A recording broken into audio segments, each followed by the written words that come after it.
জান্নাত মায়ের পায়ের নিচে বলছেন নবী হাদিসেতে।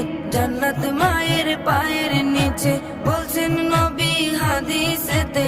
দয়াল নবীর কথা তোমার ভালো লাগে না, দয়াল নবীর কথা তোমার ভালো লাগে না।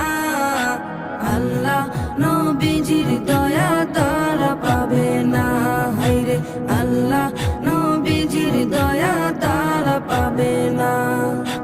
জান্নাতেরই ঠিকানা খুঁজে তুমি পাইলা না, জান্নাতেরই ঠিকানা খুঁজে তুমি পাইলা না। মা বাবা